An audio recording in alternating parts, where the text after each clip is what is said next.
ছাত্র জনতার ভিড়ে মিশে ভয়াবহ সহিংসতা উস্কে দিয়ে শেখ হাসিনা শাসনের পরিকল্পনা সুকৌশলে পরিণতির দিকে নিয়ে গেছে পাকিস্তানি গোয়েন্দা সংস্থা আইএসআই। এর পেছনে সহযোগী হিসাবে ছিল একাধিক জঙ্গি গোষ্ঠী। আইএসআই জঙ্গি সংশ্লিষ্টতার উদাহরণ টানতে গিয়ে 23 জুলাই নরসিংদী আর 5 আগস্ট শেরপুরের কারাগারের হামলা এবং শত শত কয়েদি পালানোর বিষয়টি উল্লেখ করেছে ভারতীয় কেন্দ্রীয় গোয়েন্দা সংস্থা। ভারতের কেন্দ্রীয় গোয়েন্দা সংস্থা গাজীপুরের কাশিমপুর কারাগার থেকে কয়েদি পালানোর বিষয়টিও এড়ায়নি।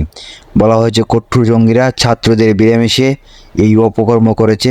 কারাগার থেকে লুট করা বিপুল পুলিশি অস্ত্র ও গুলি সংখ্যালঘু নির্যাতনের কাজে ব্যবহার করা হয়েছে।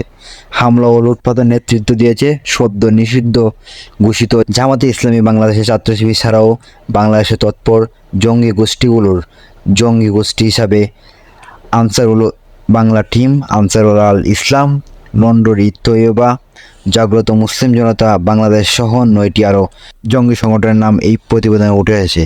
তাই আমরা বলতেই পারি এটি একটি পরিকল্পিত জঙ্গিদের কাজ।